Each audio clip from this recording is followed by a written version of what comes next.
Hello, and in today's video, we are going to talk about the ed suffix. Now, the ed suffix can be pronounced in 3 different ways, and many people mispronounce these incorrectly. For example, the word walked.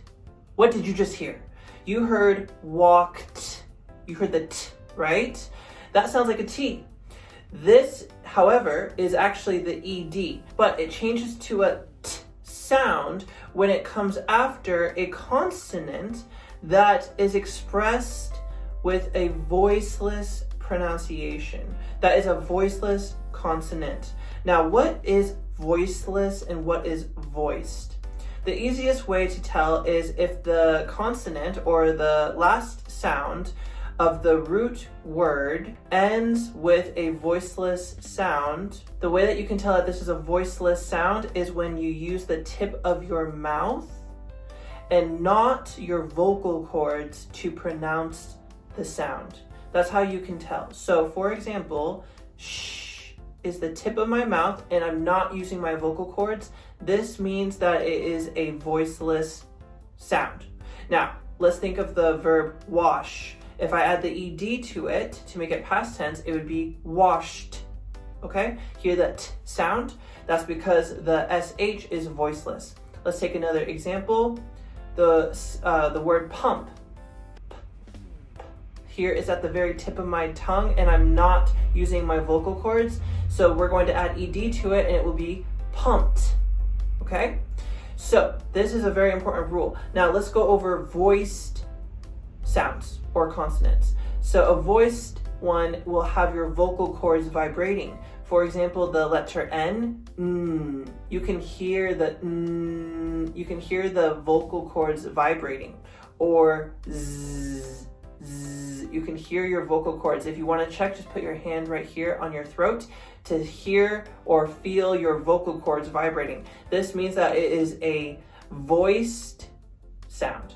Now, when we have a voiced ending to our base verb, then when we add the ed, we pronounce it as d, okay? Not anything but d. So for example, the word growl, you can hear that the vocal cords here. So we know it's a voiced sound. So we add ed to it and it will be growled, okay? Or for example, the word groan, you can hear the vocal cords, so when we add ed to it, it's just d, groaned, okay? Now, these are the 2 rules for t and d pronunciation, but there's one other one, which is id. So the ed is pronounced id, not ed, id. Now, this comes when the root verb ends with a t or a d. Let's take the example want. Now we add the ed to the ending, it will be wanted, wanted, okay? Or if we take another verb that ends with a d, like the verb decide, okay? You hear at the very end of this base verb, the d, decide, that d. Now when we add ed, there's already a magic e to make the base form of decide, so we just have to write the d. There's another course about that to explain how you add suffixes, but we still have that ed at the end. We don't say decided, we say decided, okay? So I hope this video was helpful for learning how to add on and pronounce the ed suffix, and I will see you guys in the next video. Thank you for watching.